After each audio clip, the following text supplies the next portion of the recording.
Print, email, Facebook, Twitter. More analysis. AMP is in crisis. Can it survive? Day-to-day share price movements mean very little, but over the long term they tell the real story. And at AMP it's ugly. I think it's been a serial underperformer, Morningstar equity analyst Shanaka Gunnescross said. Its share price before the Royal Commission was stagnant and, as we know, it's tanked since the Commission started. Stagnant is an understatement. 17 years ago AMP shares were worth more than $14. Today they're less than $4. That's a loss of 72%, or about $29 billion.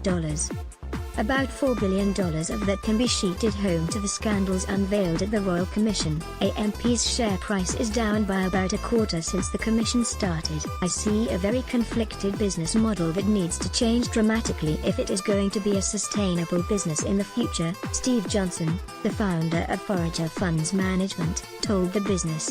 The chief conflict is the vertically integrated model where an army of financial advisors sells AMP's products. Many of those advisors still receive commissions on legacy products sold before most of the commissions were banned.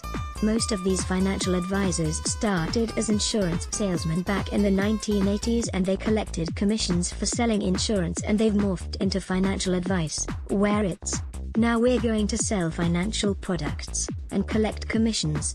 Mr. Johnson explained. Profits could halve as 1,500 planners look to walk out. It's a huge revenue earner for both AMP and its financial advisors.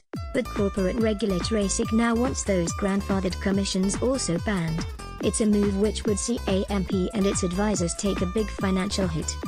Their financial planners are probably going to go elsewhere in significant numbers, and that's probably due to the brand damage that AMP has and that there's no revenue tied to AMP for those people anymore, Shaw and Partners banking analyst Brett LeMessurier said. Media player, space to play, M to mute, left and right to seek. 00:00:000:000:000:004:000. The ABC has been told about 1,500 advisors could leave. Adding to AMP's woes is a potential liability of up to $1.5 billion under an agreement to buy the client books of those advisors. If it's true, and if it is on average $1 million per planner, that gives a lot of incentive to cash in, Mr. LeMessurier added. Competitive forces are also working against AMP, particularly in the funds management space. AMP's average take there is still 1.1 to 1.2% of the funds under management, Mr. Johnson explained. They are offering a product that is not noticeably different from an index fund, which charges you 0.1%, so 1/10 of the fees AMP is charging. Which, coupled with the challenges in the advice business, is why AMP in future could have half the revenue and half the profits that exist now. AMP could be saved by customer inertia, but Mr. Johnson believes customer inertia could be on its side. The clients should have left this business 10 years ago. But most people don't put enough thought and enough effort into this, he said. So, can you rescue it? The answer is yes. Getting to a sustainable future will take some tough decisions though. AMP had already begun reviewing its operations before its lashing at the Royal Commission. Currently they have 6 segments in the company and they were thinking of selling 3 of the lower growth segments and focusing investment on the higher growth areas, being Australian wealth management, the bank and also AMP Capital, Morningstar's Shanaka Gunnescross said. For long-term shareholders that would be the best outcome.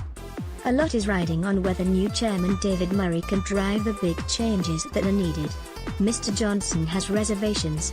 From what I've seen, he's completely comfortable with a vertically integrated financial services business, and I think that's quite disappointing in terms of changes that need to happen at AMP, he said. Then there's another looming battle, the prospect of a slew of possibly very expensive class actions born out of the Royal Commission. At AMP it doesn't rain. It pours.